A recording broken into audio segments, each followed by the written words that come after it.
Olá! Hoje na nossa aula nós vamos falar sobre verbos. Muitas pessoas, quando ouvem essa palavra, verbos, já se preparam para uma aula enfadonha e difícil. Eu sei que o capítulo de verbos é muito complexo na nossa gramática, e não vou mentir para vocês, causa muitas dificuldades para a maioria das pessoas. Porém, aconselho você a manter uma atitude positiva e vamos agora unir esforços para entender melhor o que são os verbos e para que eles são usados na língua portuguesa, ok? Vamos então aceitar esse desafio? Nossa aula de hoje continua fazendo parte do programa de Morfologia. Estamos na aula 7 e vamos falar sobre verbos, teoria verbal. Eu sou o Denilson, sou professor de português. E se você gostar desse vídeo e gostar também dos outros materiais desse canal, curta o nosso trabalho, compartilhe com as pessoas e considere se inscrever para se manter atualizado e acompanhando os nossos estudos. Vamos lá então!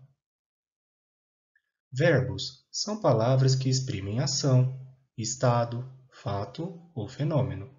Por exemplo, na frase "O guarda abriu o portão", abrir é uma ação. A criança estava doente.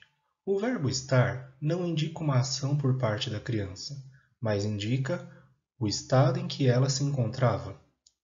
A reunião foi às 8 horas.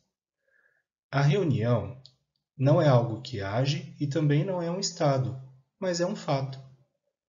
E por último, choveu muito naquele dia. O verbo chover indica um fenômeno meteorológico. Vamos falar agora da flexão verbal em número e pessoa. Para isso, vamos usar o verbo pensar. Na flexão em número, observaremos que ele vai flexionar no singular e no plural. E na flexão em pessoa, veremos que ele vai flexionar na primeira, na segunda e na terceira pessoas do discurso. Então temos o singular, temos o plural, temos a primeira pessoa, a segunda pessoa e a terceira pessoa. Quando eu uso a forma verbal penso, eu estou me referindo à primeira pessoa do singular, eu penso. Quando uso a forma verbal pensas, agora estou me referindo à segunda pessoa do singular, tu pensas. Quando uso a forma verbal pensa, estou me referindo à terceira pessoa do singular, ele pensa ou ela pensa. Agora vamos para o plural. Na primeira pessoa do plural, temos pensamos, e aí nos referimos a nós pensamos. Na segunda pessoa do plural, temos a forma pensais. Pensais se refere ao uso do pronome vós, segunda pessoa do plural. E na terceira pessoa do plural, temos a forma pensam, que se refere a eles ou elas. Você deve estar lembrado que na aula de pronomes nós falamos sobre as pessoas do discurso, mas para recordar, vai aqui então um lembrete. A primeira pessoa do discurso é a pessoa que fala, eu ou nós. A segunda pessoa do discurso é com quem se fala, tu, vós, ou com os pronomes de tratamento, você, o senhor, a senhora, etc. E a terceira pessoa do discurso é de quem se fala, ele, ela, eles ou elas. Um exercício para agora frisar aquilo que a gente acabou de comentar. Indique a alternativa correta quanto à flexão número pessoal dos verbos. Alternativa A, andais, segunda pessoa do singular. Alternativa B, corremos, primeira pessoa do plural. Alternativa C, morrem, terceira pessoa do singular. Alternativa D, concentra-se, primeira pessoa do singular. Vou dar 5 segundos para você pausar o vídeo e tentar resolver por si só.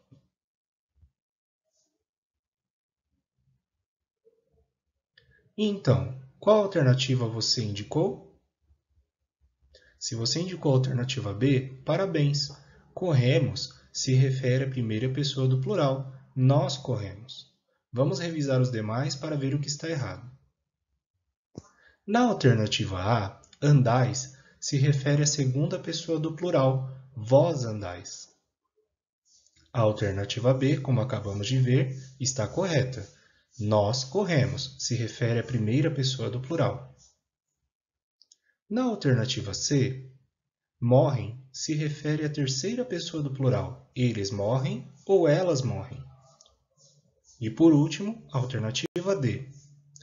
Concentra-se se refere à terceira pessoa do singular. Ele concentra-se, ela concentra-se. Ok? Vamos adiante.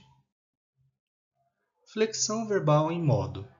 Os modos verbais indicam diferentes maneiras de um verbo exprimir a ideia verbal. Temos 3 modos verbais em língua portuguesa: o modo indicativo, o modo subjuntivo e o modo imperativo.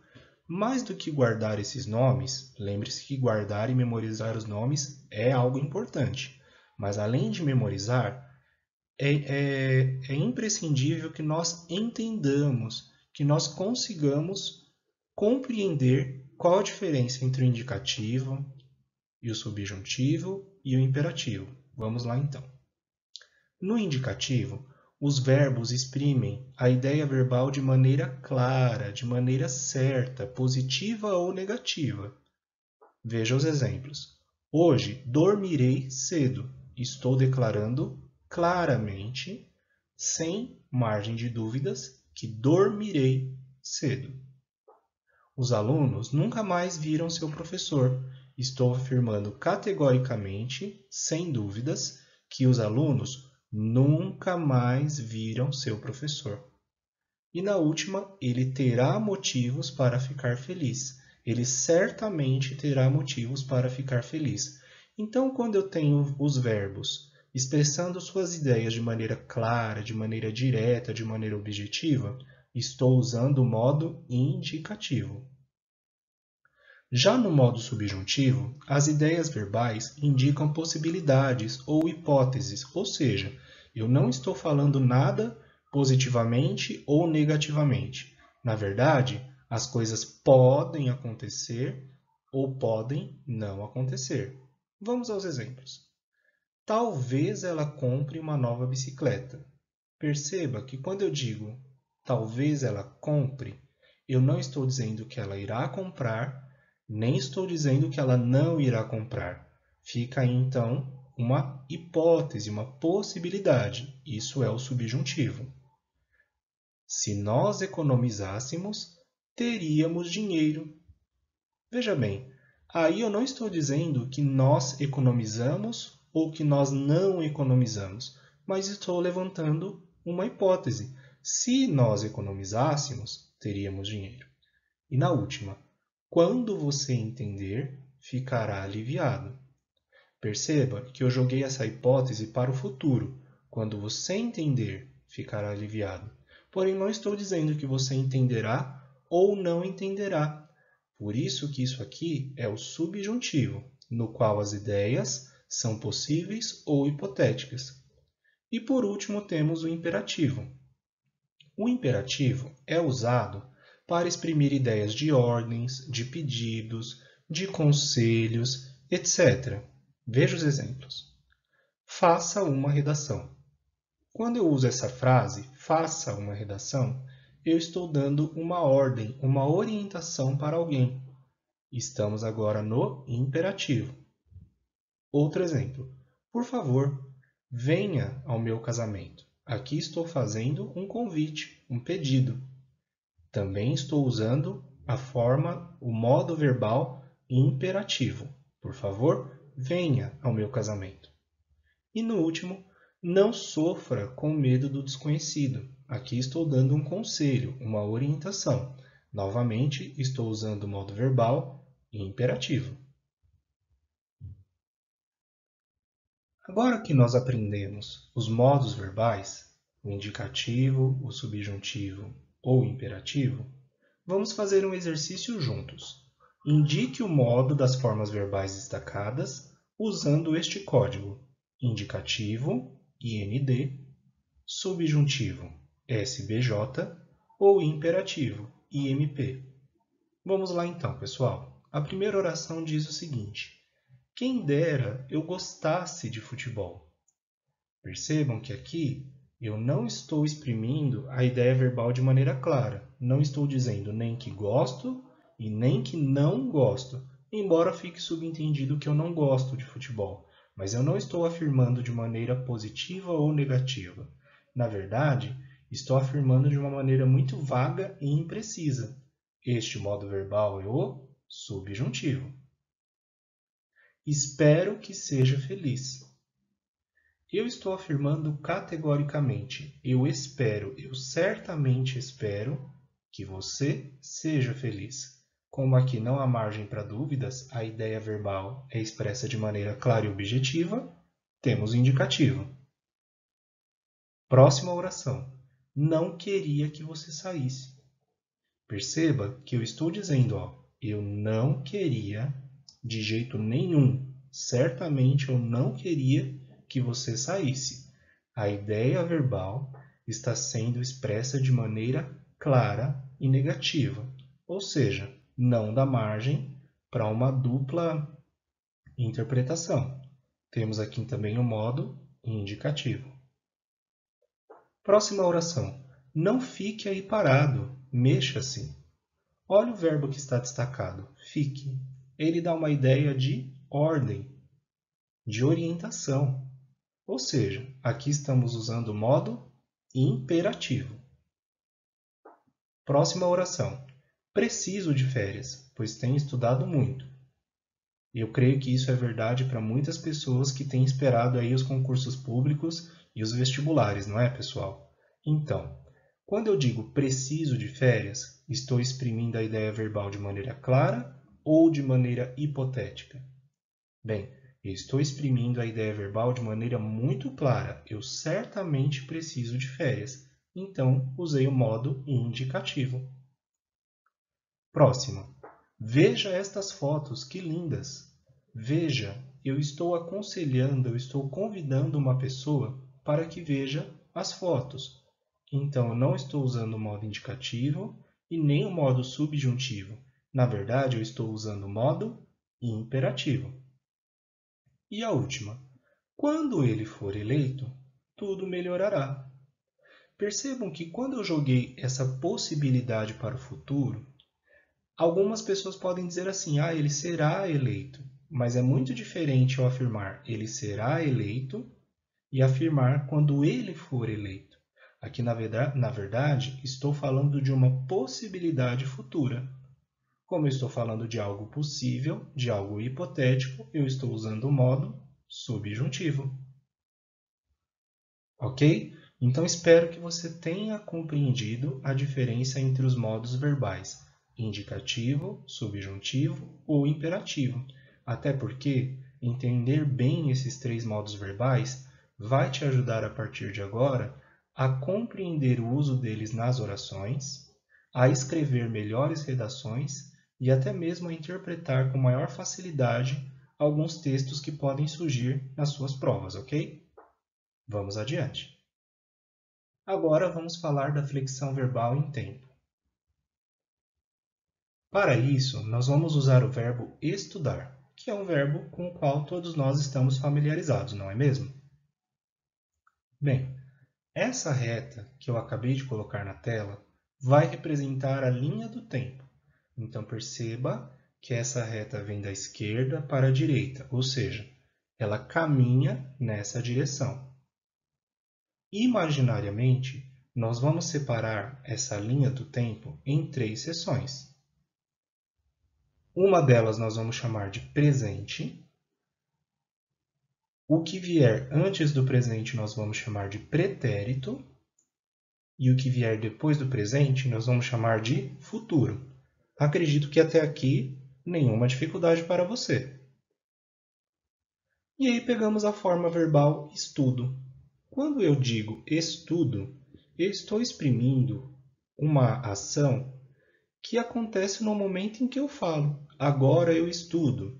Hoje eu estudo. Neste momento eu estudo. E essa momentaneidade da ação está representada por essa linha vertical. que eu coloquei aí destacado em amarelo, ok? Então, o presente indica essas ações que ocorrem no momento em que eu estou falando. O que vier antes do presente nós vamos chamar de pretérito. E aí eu sei que muitos alunos, né, no cursinho, muitas alunas, já começam a se coçar, porque tem lá os pretéritos perfeito, imperfeito, mais que perfeito. Vamos com calma, ok? Quando eu digo estudei, claramente a ação está no pretérito. Ela ocorre antes do momento da fala. Agora vejam a simbologia do estudei. Nós temos 3 tracinhos indicando a ação de estudar, e aí temos um ponto final indicando que esta ação começou e terminou no pretérito, antes do presente.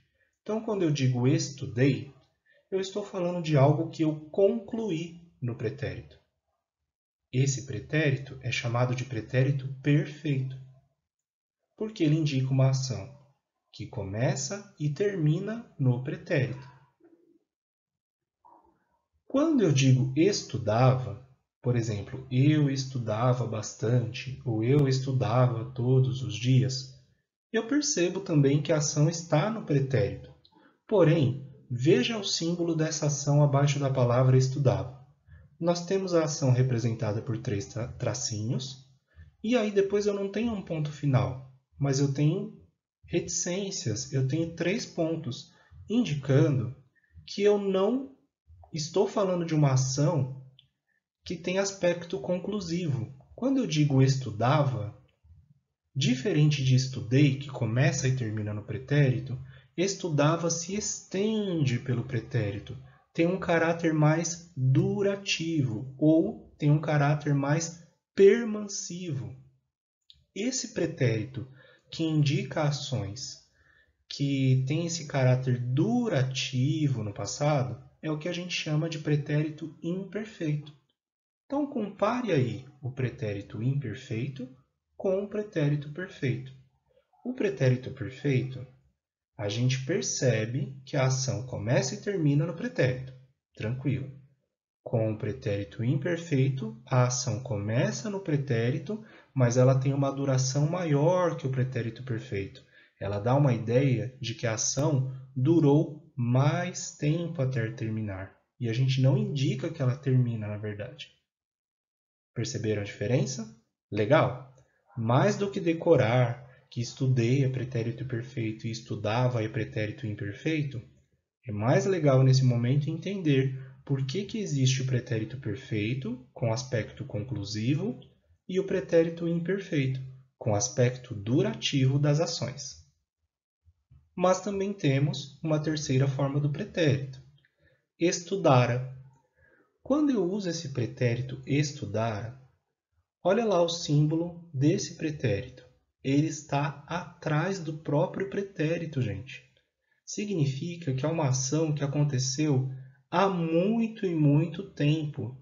Essa ação tem aspecto longínquo, ou seja, é um passado muito distante. Eu posso usar estudar para falar de ações históricas, por exemplo, né? Albert Einstein estudara e desenvolvera a teoria da relatividade e por aí vai. Então percebam que esse pretérito ele se refere a um passado longínquo, muito distante. Por isso que ele é chamado de pretérito mais que perfeito. Porque além dele ser antes do pretérito perfeito, ele ainda é um passado do passado. É como se ele fosse um passado lá longe. Novamente, ao invés de decorar que estudara é pretérito mais que perfeito, estudava é pretérito imperfeito e estudei é pretérito perfeito, o mais legal agora é que você consiga entender a diferença entre as 3 formas de pretérito. Então vamos revisá-las. O pretérito perfeito indica ações que começam e terminam no passado. O pretérito imperfeito indica ações que ocorrem no passado, mas têm um caráter mais durativo, mais permansivo. E o pretérito mais que perfeito indica ações que ocorreram há muito tempo no passado, ou seja, tem um aspecto mais longínquo, ok? E agora vamos tratar do futuro. Percebam que esta forma verbal estudarei ocorre depois do momento da fala. Temos o momento da fala indicado aí pelo tracinho vertical, e aí temos a ação de estudar, indicada pelos 3 tracinhos aí destacados em amarelo. Quando eu digo estudarei, estou usando um futuro que ocorre depois do presente. Ele é chamado de futuro do presente. Mas também existe uma outra forma verbal do futuro que, na verdade, não está aqui no futuro. Como assim, Denilson? Veja o exemplo. Estudaria. Quando eu digo estudaria, percebam o seguinte ali pelo símbolo que eu coloquei para você. Temos aí o pretérito, simbolizado por 3 tracinhos seguidos de um ponto. E aí depois temos uma ação futura. Só que esse futuro está localizado depois do pretérito, porém antes do presente. Novamente, este futuro está depois do pretérito. Então ele é chamado de futuro do pretérito. Eu sei que batendo o olho assim no futuro do pretérito, ele causa um pouco de confusão, porque muita gente não consegue enxergar que um futuro possa estar lá no pretérito. Mas é só pensar o seguinte: futuro é aquilo que acontece depois. Se eu tenho uma ação que acontece depois do presente, eu estou falando do futuro do presente, como está ali à direita, abaixo do seu vídeo. Agora, quando eu digo que uma ação ocorre depois de outra ação no pretérito, porém antes do presente, estou usando o futuro do pretérito. Vamos agora analisar cada uma dessas flexões verbais em tempo com o presente, com o pretérito perfeito, com o pretérito imperfeito, com o pretérito mais que perfeito, com o futuro do presente e o futuro do pretérito, analisando como essas flexões podem ser empregadas em orações. Primeiro vamos falar da flexão verbal em tempo no presente. O presente indica que algo acontece no momento em que se fala. Por exemplo, agora eu estudo português, mais tarde estudarei matemática. Neste momento, ocorre uma reunião entre os líderes e os colaboradores. Além disso, o presente serve para indicar ações e fatos diários, cotidianos ou habituais. Por exemplo, ela trabalha de segunda a sexta-feira, das 8 às 17 horas. Percebam que nesta oração eu não estou falando de algo que ela faz agora, eu estou falando de algo que ela faz habitualmente. Os brasileiros acessam a internet por meio de diversos aparelhos eletrônicos. Novamente, essa forma verbal não indica uma ação que ocorre no momento da fala, mas indica uma ação que é um fato diário, cotidiano ou habitual na vida dos brasileiros. Isso também é o presente na língua portuguesa. Por último, o presente pode ser usado para relatar fatos históricos, transportando o leitor à época a qual se refere. Quando a gente pensa em fatos históricos, nós pensamos no pretérito, e esse pensamento está correto. Porém, eu posso descrever fatos históricos usando verbos no presente, e aí é como se eu estivesse transportando o leitor para a época em que os fatos ocorreram. Veja os exemplos. Em 7 de setembro de 1822, o Brasil declara sua independência de Portugal. É um fato histórico, porém relatado com o verbo no presente. É como se a gente estivesse assistindo à cena de independência do Brasil. Outro exemplo. Os jesuítas rezam a primeira missa e criam o Colégio de São Paulo de Piratininga. E, com isso, fundam a cidade de São Paulo em 25 de janeiro de 1554.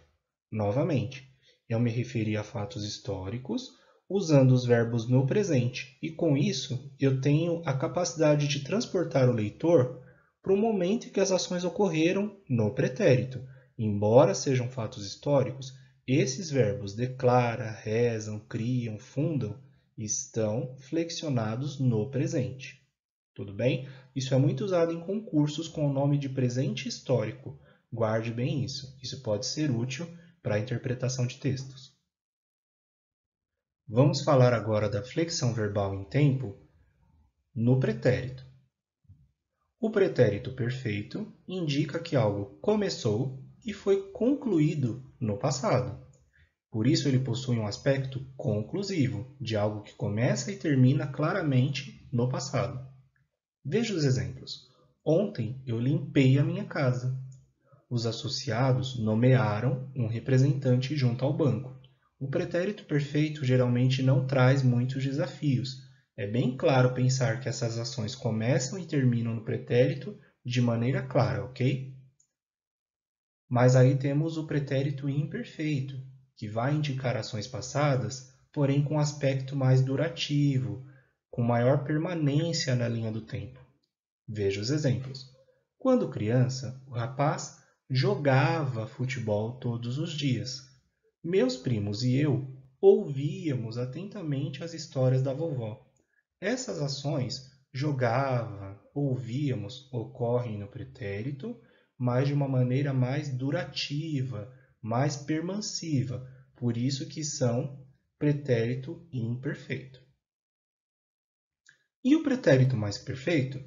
Ele pode ser usado para relatar fatos que ocorreram há muito tempo, com aspecto longínquo. Tem gente que fala assim para mim, Denilson, eu entendo o pretérito mais que perfeito como se fosse o pretérito do pretérito. Legal, é uma forma também de compreender que o pretérito mais perfeito ocorre há muito tempo na linha do tempo. Tudo bem? Então vejamos os exemplos. Quando cresci, descobri que meu pai lutara na Segunda Guerra Mundial. Percebam que os verbos crescer e descobrir, nesta oração, já estão no pretérito. Então, quando eu cresci, eu descobri que meu pai lutara na Segunda Guerra Mundial, ou seja, é um passado que ocorre antes desse passado aqui do crescido descobrir. Por isso que ele é um pretérito mais que perfeito. Outro exemplo. Quando os bombeiros chegaram, o zelador já apagara o fogo. Então, o que acontece primeiro aqui na linha do tempo? O zelador apaga o fogo e aí os bombeiros chegam. Por isso que apagar está no pretérito mais que perfeito, porque ele é um pretérito de outra ação que já está também no pretérito, no passado. Tudo bem? Eu sei que aqui eu estou usando mais a palavra pretérito do que passado. É porque a nomenclatura gramatical para esse tempo verbal não é passado, e sim pretérito. Ações pretéritas, ações passadas. Então, novamente, pretérito perfeito tem aspecto conclusivo, pretérito imperfeito tem um aspecto durativo e o pretérito mais que perfeito tem um aspecto longínquo, algo que ocorreu há muito tempo. E aí vamos falar da flexão verbal no futuro. O futuro do presente indica que algo irá ocorrer após o momento de fala. Por exemplo, amanhã nossa família viajará para Maceió. Percebam que viajará é algo que vai ocorrer depois do momento em que estou falando a frase. Por isso é o futuro do presente. Outro exemplo, eles construirão um abrigo para bichos abandonados.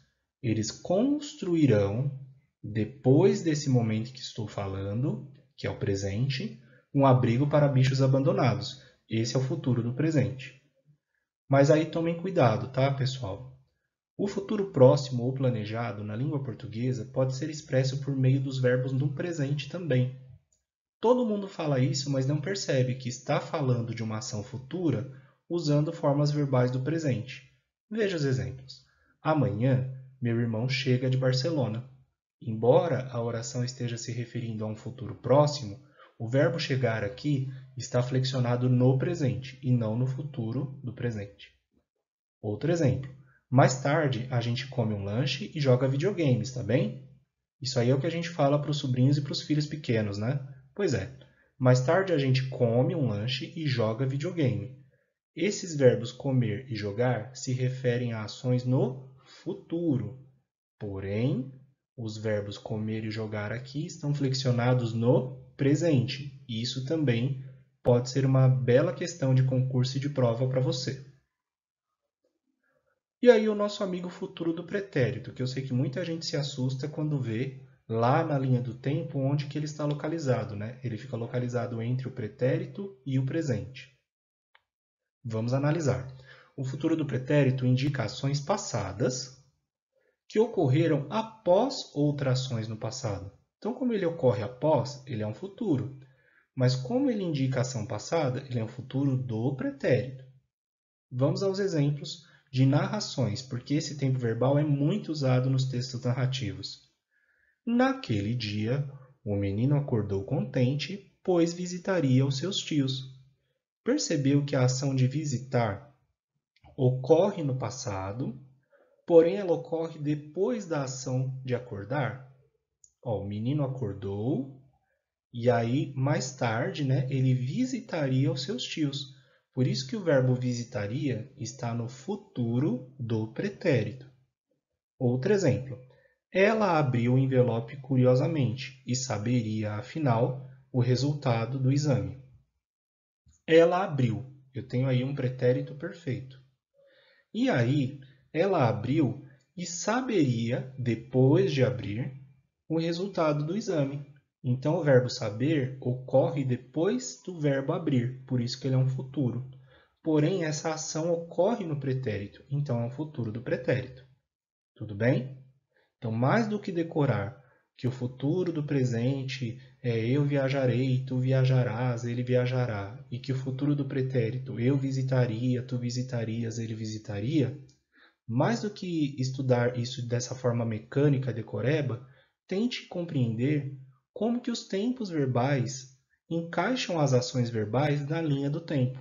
Isso vai enriquecer a sua compreensão em relação ao uso dos verbos. Agora vamos falar das formas nominais dos verbos. Formas nominais são as três formas básicas dos verbos. Não são formas flexionadas em número, tempo e modo. Guarde isso muito bem. As formas nominais dos verbos não são formas flexionadas do verbo, são as formas básicas do verbo. E são três as formas básicas verbais: o infinitivo, o gerúndio e o particípio. O infinitivo tem a terminação ar, er ou ir, como plantar, comer e dormir. É a forma mais básica e mais simples de se referir a um verbo. O infinitivo é a forma mais imediata com a qual a gente se refere a um verbo. Vamos estudar o verbo amar. Vamos flexionar o verbo comer. Vamos estudar a conjugação do verbo dormir. Então, essas terminações ar, er e ir trazem como forma nominal o infinitivo. Já o gerúndio tem essa forma de ando, endo ou indo. É só falar comigo, gerúndio, ando, endo, indo. Plantando, comendo e dormindo. Também é outra forma básica do verbo. E a terceira forma nominal é o particípio, que termina em ado ou em ido, como plantado, comido e dormido. Ok?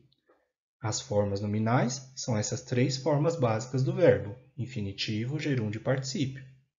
No infinitivo, os verbos terminam em ar, er ou ir, como plantar, comer e dormir.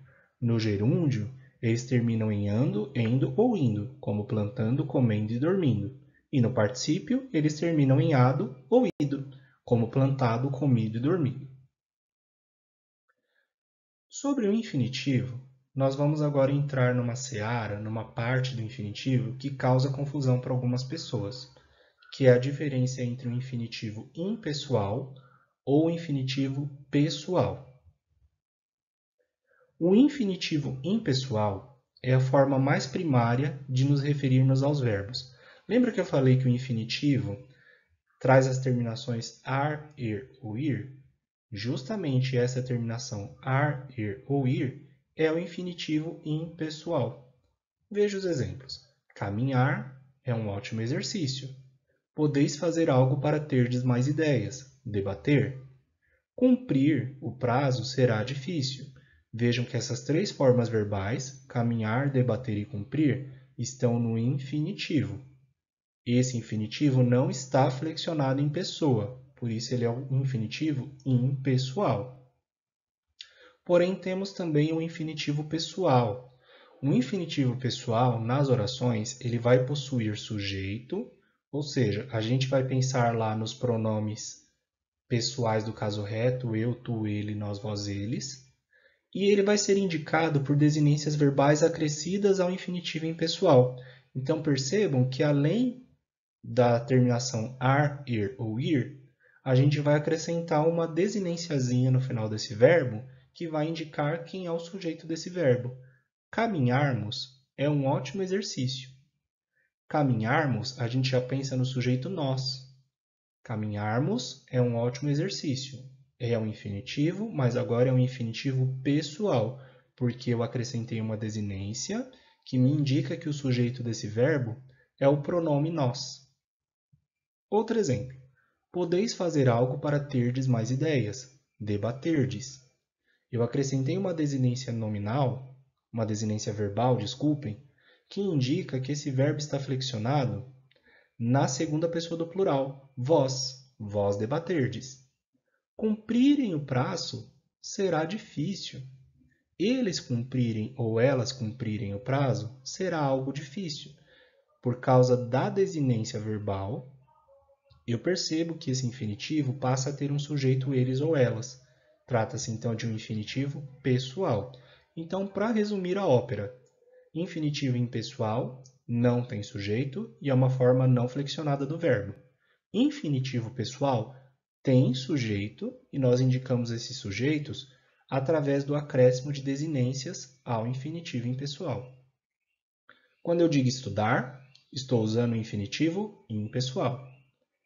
Quando eu uso as formas estudares, estudarmos, estudardes e estudarem, ou ainda as formas estudar, mas pensando já nos sujeitos eu, ele ou ela, agora estou usando os infinitivos pessoais. Tudo bem? Não fique muito nervoso, não fique muito ansiosa em relação a isso, porque como esse tópico não é muito profundamente explorado na maioria das gramáticas, não é comum que ele seja cobrado em concursos, mas eu vou te dar um conselho importante. Se você quiser anotar, pode anotar aí. A diferença entre infinitivo impessoal ou pessoal vai ser muito importante quando nós estudarmos as orações subordinadas. Então, na sua gramática, ou no seu rascunho, ou no seu resumo, faz um asterisco, faz uma marquinha e diga assim: isto aqui será usado nas orações subordinadas. Vai demorar um pouco para a gente chegar lá, mas nós vamos chegar lá. E quando chegarmos lá, nós vamos ter que resgatar esse conhecimento da diferença entre o infinitivo impessoal ou pessoal, ok? Vamos prosseguir. Vozes verbais. As vozes verbais exprimem a relação entre o sujeito e o verbo nas orações. Denilson, mas o que é sujeito? Sujeito é o ser de quem a oração declara algo. Então, toda vez que a oração fala algo de um ser, esse ser é o sujeito. E a relação entre o sujeito e o verbo vai indicar a voz verbal. Temos as três vozes verbais, ativa, passiva e reflexiva. E qual a diferença entre elas? Na voz ativa, o sujeito pratica a ação verbal. Veja o exemplo. O policial socorreu a pobre vítima. Ele socorreu a pobre vítima. E eu expliquei para você que os pronomes pessoais do caso reto indicam o sujeito da oração. Então percebam que o pronome pessoal do caso reto, ele, indica aí o policial. E o policial socorreu, ou seja, ele praticou a ação verbal de socorrer. Por isso esse verbo está sendo usado na voz ativa. Já na voz passiva, o sujeito sofre a ação verbal. Então olha lá, a médica foi chamada pela família. Ela foi chamada pela família. Percebam que aqui a médica, que é o sujeito da oração, ela não pratica a ação verbal, porém ela sofre a ação verbal. Tudo bem? Então, quando o sujeito sofre a ação verbal, nós temos o verbo em voz passiva. E por último, temos agora a voz reflexiva, em que o sujeito, ao mesmo tempo, pratica e sofre a ação verbal. Veja o exemplo. As moças enfeitaram-se para o baile. Elas enfeitaram-se para o baile. Eu sei que a oração declara algo sobre as moças e ela declara o seguinte: elas enfeitaram-se para o baile. Elas enfeitaram a si mesmas. Ao mesmo tempo que elas praticam a ação verbal, elas também sofrem a ação verbal. Então, esse verbo está na voz reflexiva. Nas próximas aulas, nós vamos desenvolver mais esses conceitos de voz ativa, voz passiva e voz reflexiva. E quando estivermos estudando análise sintática do período simples, nós vamos novamente falar dessa relação do sujeito com o verbo. Mas agora, o interessante é que você entenda que o sujeito não é o ser que pratica a ação. Ele pode praticar a ação, mas também ele pode sofrer a ação verbal. Ou ele pode, ao mesmo tempo, praticar e sofrer a ação verbal. E cada uma dessas relações entre o sujeito e o verbo vai me dizer em que voz verbal o verbo nas orações está sendo utilizado, ok? Vamos prosseguir. Conjugações. Conjugações são grupos. Guarda isso na sua cabeça, né? Conjugações são grupos de verbos, aos quais os verbos pertencem, dependendo da terminação do infinitivo impessoal. Lembra que no infinitivo impessoal os verbos terminam em ar, ir ou ir? Então, cada uma dessas terminações vai me dizer se o verbo pertence à primeira conjugação, à segunda conjugação ou à terceira conjugação. Os verbos da primeira conjugação, no infinitivo, terminam em ar, como cantar, falar e trabalhar. Os verbos da segunda conjugação terminam em er, como bater, saber e prever. Os verbos de terceira conjugação terminam em ir, como os verbos partir, abrir e suprir. E aí nós temos um verbo diferente na língua portuguesa, que é o verbo pôr. Ele não termina em ar, nem ir, nem em ir. Porém, o verbo pôr e todos os seus derivados, ou seja, supor, pressupor, compor, transpor e etc., todos esses verbos que terminam em por pertencem à segunda conjugação. Mas por quê, pessoal? Se os verbos da segunda conjugação terminam em er, por que o verbo por pertence também à segunda conjugação? Por causa da etimologia do verbo por. O verbo por, na língua portuguesa, é derivado do verbo latino ponere. Então, no latim ponere, com o desenvolvimento da língua portuguesa, virou poner, depois virou poer, e aí ele perdeu a vogal temática e, passando a ser conjugado como por na língua portuguesa da atualidade. Por isso que o verbo por e todos os seus derivados pertencem à segunda conjugação. E aí vamos fazer o exercício. Indique a forma do infinitivo impessoal dos verbos conjugados e, a seguir, classifique-os de acordo com a conjugação a qual pertencem. Siga o modelo. Então, eu tenho o verbo julgaríamos. Ele está conjugado, ele está flexionado, mas eu sei que o infinitivo dele é julgar. E aí, por essa terminação ar, eu sei que ele pertence à primeira conjugação. Vamos dar 5 segundos para que vocês possam pausar o vídeo e fazer exercícios com calma, elegância e acertando tranquilamente, ok?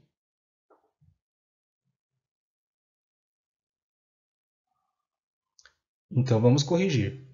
Quisermos. Quisermos é uma forma flexionada do verbo querer. E querer pertence à segunda conjugação.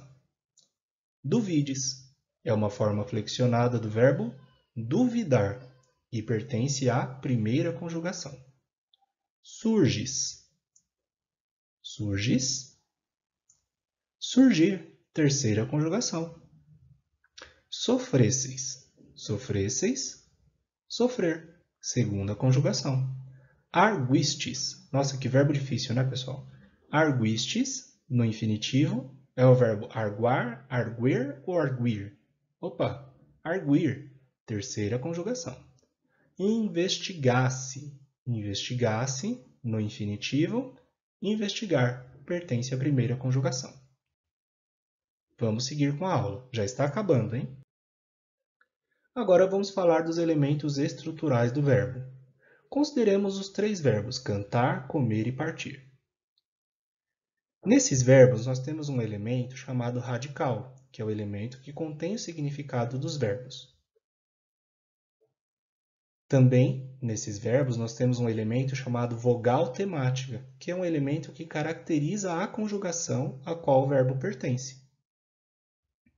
E depois do radical e da vogal temática, nós temos a terminação do verbo, que vai indicar a flexão dos verbos. Nesses 3 exemplos, nós temos como radicais cante, com e parte. E aí temos a vogal temática a, e ou i. Por meio da vogal temática a, eu sei que o verbo é da primeira conjugação. Por meio da vogal temática e, eu sei que o verbo pertence à segunda conjugação. E por meio da vogal temática i, eu sei que o verbo pertence à terceira conjugação. E aí, depois do radical e da vogal temática, nós temos a terminação. No caso dos 3 aqui, cantar, comer e partir, nós temos a terminação R. Essa terminação R indica que o verbo está no infinitivo impessoal. Guardem agora esse novo conceito que eu vou passar para vocês, que é o conceito de tema. Em verbos, tema é a união do radical e da vogal temática. Lembrando que o radical é a parte que contém o significado do verbo e a vogal temática é o elemento estrutural que indica a qual conjugação o verbo pertence. A união do radical e da vogal temática é o que a gente chama de tema. E aí temos como tema canta, come e parte, ok? Na terminação, nós temos a parte flexiva dos verbos. E aí nós podemos encontrar as desinências verbais. Quem estudou aqui o programa de morfologia desde o princípio, vai lembrar que desinências são elementos estruturais que servem para flexionar as palavras. Temos 2 desinências verbais, a desinência modo temporal, que indica a flexão em modo e em tempo, e a desinência número pessoal, que indica a flexão em número e em pessoa. E nesta aula, nós vimos que os 3 modos verbais são indicativo, subjuntivo ou imperativo, que os 3 tempos básicos são pretérito, presente ou futuro, que os 2 números em que os verbos podem flexionar são singular ou plural, e as 3 pessoas do discurso são primeira, segunda ou terceira pessoas. Vamos pegar uma oração. Andávamos junto para ir à escola. Novamente, andávamos juntos para ir à escola. E aqui eu destaquei o verbo andávamos. Sempre que a gente for analisar a parte estrutural dos verbos, nós temos que recorrer ao infinitivo do verbo. E aí, qual é o infinitivo impessoal da forma flexionada andávamos? O infinitivo é andar. Quando eu bato o olho em andar, eu já vejo de cara a vogal temática A ali no final. E aí eu já consigo separar para um lado o radical e para o outro lado a terminação. Agora nós podemos trabalhar com a forma flexionada andávamos, em que eu tenho ande, a, vá e mos. Esse ande é o radical, que é a parte do verbo que contém o seu significado. Perceba que se eu tirar ande e colocar, por exemplo, cante, vai virar cantávamos. Eu vou trocar o significado do verbo. Esse a, que está indicado em amarelo, é a vogal temática. A vogal temática me indica que o verbo pertence à primeira conjugação. Essa desinência que vem depois da vogal temática, a desinência vá, me indica que esse verbo está flexionado no pretérito imperfeito do indicativo. É pretérito porque é uma ação que ocorre no passado. É pretérito imperfeito porque é uma ação que tem aspecto durativo, andávamos. E é o pretérito imperfeito do indicativo, porque a ideia verbal está sendo expressa de maneira clara. Já a desinência mos indica que esse verbo está flexionado na primeira pessoa do plural. Nós andávamos juntos para ir à escola. Na língua portuguesa, eu não preciso necessariamente escrever o sujeito na frente do verbo para saber que ele se refere à primeira, segunda ou terceira pessoa, do singular ou do plural. Por meio da desinência número pessoal, quando eu digo andávamos, eu já entendo que estou falando sobre nós, sobre a primeira pessoa do plural. Então veja aí a importância da desinência modo temporal, indicando o modo indicativo e o pretérito imperfeito, e da desinência número pessoal, indicando a primeira pessoa do plural. Ok? Observações sobre a estrutura dos verbos. Os verbos possuem formas risotônicas e eu já vi isso cair em concurso, tá? Então guarde esses conceitos com carinho. Formas risotônicas são formas verbais em que a sílaba tônica está no radical. Por exemplo, eu tenho aí os verbos pular, comer e abrir. Eu indiquei para vocês aí o radical e a vogal temática respectiva de cada um desses verbos. Percebam que nas formas flexionadas, ele pula, ela come, eles abrem. A sílaba tônica está no radical do verbo. Então, isso aí são formas risotônicas dos verbos.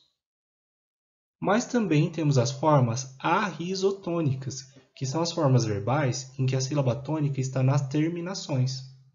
Usando os mesmos verbos, pular, comer e abrir, com a indicação do radical e da vogal temática de cada um deles, nós vamos perceber que a sílaba tônica nas formas flexionadas está na terminação.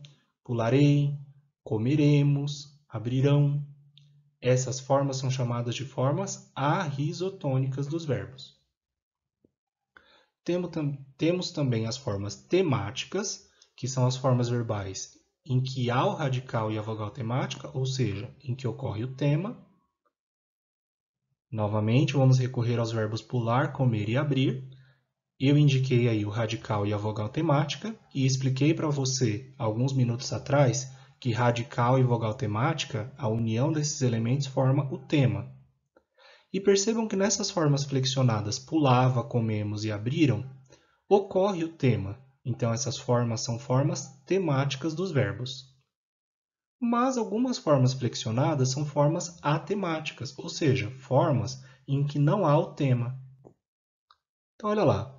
Pular tem como tema pula. Só que aí eu tenho a forma verbal eu pulei. Temos o radical, mas não temos a vogal temática. Ou seja, não temos o tema.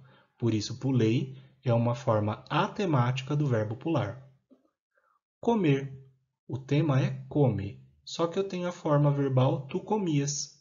Essa forma comias é uma forma atemática do verbo comer. E por último, abrir.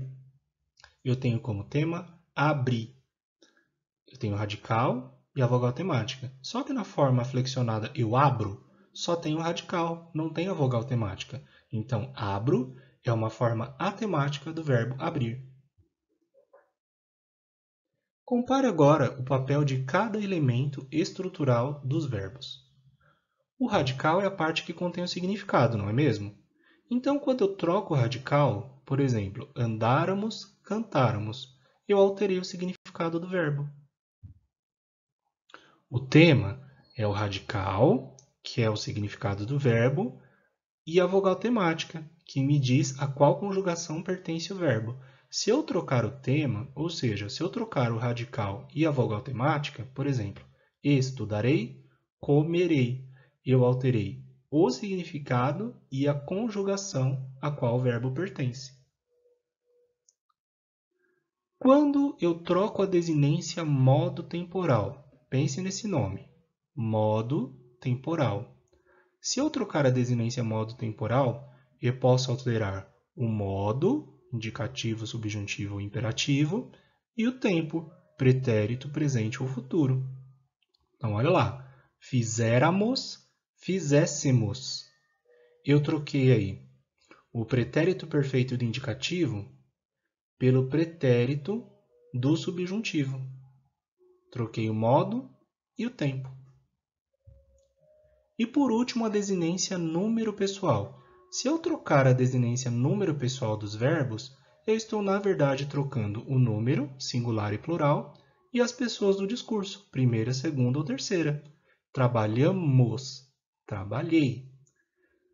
Eu sei que trabalhamos indica a primeira pessoa do plural. Trabalhei indica a primeira pessoa do singular. Então, alterei aí o número e a pessoa. Esse é o papel dos elementos estruturais dos verbos quando a gente for estudar as conjugações, ok? Bom, eu sei que são muitos os conceitos, falei para você que verbo realmente era um capítulo que apresentava desafios para nós, mas nós somos persistentes, somos estudiosos, Vamos com certeza revisar essa aula, assistir de novo com calma, fazendo anotações, dando pausas no vídeo para poder fazer resumos. E aí, eu me coloco à disposição de você. Se você ficou com alguma dúvida, achou que algo não ficou muito bem explicado, mande seus comentários, mande suas sugestões, tanto para o meu e-mail, quanto aqui nos comentários do vídeo. Se você colocar os comentários, inclusive aqui no vídeo, outras pessoas podem te ajudar a comentar e eu posso perceber qual é a dúvida da maioria das pessoas e assim direcionar melhor a explicação para te ajudar, ok? Então vamos ao resumo dessa aula sobre verbos. Eu sei que você nunca estudou verbo desse jeito na sua vida, hein? E vamos continuar estudando nessa pegada de hoje em diante. Verbos são palavras que exprimem ação, estado, fato ou fenômeno. As flexões verbais são em número e pessoa, em modo e em tempo. Número, singular e plural. Pessoa, primeira, segunda e terceira pessoas. Modo, indicativo, subjuntivo e imperativo. E tempo, pretérito, presente e futuro. Tempos verbais, como eu acabei de falar, pretérito, e aí lembrando que o pretérito nós temos o pretérito perfeito, aspecto conclusivo, imperfeito, aspecto durativo, e mais que perfeito, aspecto longínquo, presente e futuro. Lembrando que o futuro pode ser futuro do presente e futuro do pretérito. Modos verbais, novamente, indicativo, ideias verbais claras, subjuntivo, ideias verbais imprecisas e imperativo, ideias de ordens, conselhos e pedidos. As formas nominais são o infinitivo, o gerúndio e o particípio. Lembrando que o infinitivo termina em ar, ir ou ir, que o gerúndio termina em ando, endo ou indo, e o particípio termina em ado ou em ido. E no infinitivo nós temos o infinitivo impessoal e o infinitivo pessoal, que é aquele infinitivo que possui sujeito. Vimos também de uma maneira muito breve as três vozes verbais, voz ativa, voz passiva e voz reflexiva. E também falamos das três conjugações às quais os verbos podem pertencer. Primeira conjugação, segunda conjugação e terceira conjugação. Por último, nós falamos dos elementos estruturais dos verbos, que são o radical, a vogal temática, o tema, a desinência modo temporal e a desinência número pessoal. O radical é a parte que contém o significado do verbo. A vogal temática é a vogal do infinitivo que determina a qual conjugação pertence o verbo. A união do radical e da vogal temática geram o tema. E as desinências estão na terminação dos verbos, indicando os modos e os tempos verbais, os números e pessoas dos verbos também, ok? Espero que você tenha gostado. Eu sei que essa aula foi complexa, pode ter sido até cansativa para alguém, mas é esse tipo de estudo que nós precisamos, é esse tipo de compreensão que nós precisamos ter a respeito da gramática para então podermos aplicá-la de uma maneira muito prática, de uma maneira muito objetiva nas provas, nos concursos e até mesmo no dia a dia, ok? Nós vamos, na próxima aula, continuar falando de verbos, mas agora nós vamos analisar os tipos de verbos e vamos começar a falar sobre as flexões verbais de uma maneira mais organizada e mais estruturada. Espero você na próxima aula e aí espero também ouvir a sua sugestão e a sua opinião para que nós possamos continuar sendo úteis aí nos seus estudos, ok? Um forte abraço e até a próxima aula!